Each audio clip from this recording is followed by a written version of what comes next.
দুশ্মনী করা, ইসলামের ক্ষতি করা, মুসলিম নারীদেরকে গুম করে হত্যা করা, দর্শন করা, আলেম ওলামাদেরকে গুম করা, তাদের উপর নির্যাতন চালানো।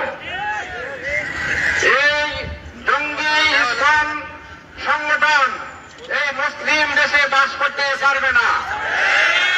এই বাংলার জমিনে এই সংগঠনকে নিষিদ্ধ করতে হবে। এই শাহজালালের বাংলায়, শাহপুরানের বাংলায় ওয়ান ইসলামী কোন জঙ্গি সংগঠনের তৎপরতা চলতে পারে না, চলতে দেওয়া হবে না। সংগ্রামী জনতা এই পর্যায়ে সংক্ষিপ্ত বক্তব্য রাখবেন বাংলাদেশ খেলাফত আন্দোলন গাজীপুর জেলার সম্মানিত সভাপতি মাওলানা আলী হায়দার গাজীপুরী। ইসলাম ধর্মের বিধিবিধান শুধুমাত্র ক্রয় বিক্রয়, হালাল হারাম, জায়েজ নাজায়েজ, রাজনীতি, সমাজনীতি, আমাদের জীবন, আমাদের মরণ সবকিছু হবে একমাত্র আল্লাহর জন্য। জনগণ ঠিক কিভাবে স্পষ্ট ভাষায় বলে দিতে চাই, এই গাজীপুরে বাংলাদেশের একটা উল্লেখযোগ্য জেলা। এই জেলার ভিতরে আমার খুন দর্শিত করেছে ইসকনের সদস্য। এই ফাঁসি, এই দর্শকের ফাঁসি অবশ্যই দিতে হবে জনগণ। নাহলে এটাকে কেন্দ্র করে সারা বাংলাদেশে দাবানল চলবে।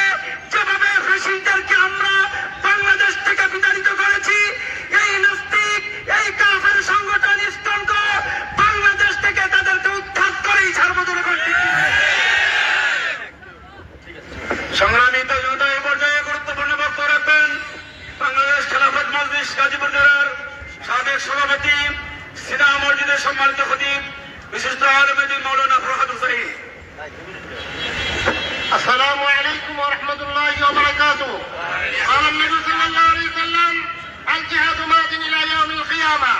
রাসূল বলেছেন, জিহাদ চলবে কিয়ামত পর্যন্ত। এই ইসলামের তৈরি সেই নিয়ম আজ থেকে অনেক বছর পূর্বে 1966 সালে তাদের জন্ম হয়েছে। সেই নিয়ম সেখান থেকে ভারত এসেছে, ভারত থেকে বাংলাদেশে এসেছে, আস্তানা গেছে, বিভিন্ন জায়গায় হত্যাযজ্ঞ চালাচ্ছে। আমরা প্রতিবাদ জানাচ্ছি, ইসকন যেন বাংলাদেশে থাকতে না পারে, বাংলাদেশ থেকে তাদেরকে বিচারিত অবশ্যই করতেই হবে, করতেই হবে। ওয়াখিরু দাওয়ানা আলহামদুলিল্লাহি রাব্বিল আলামিন।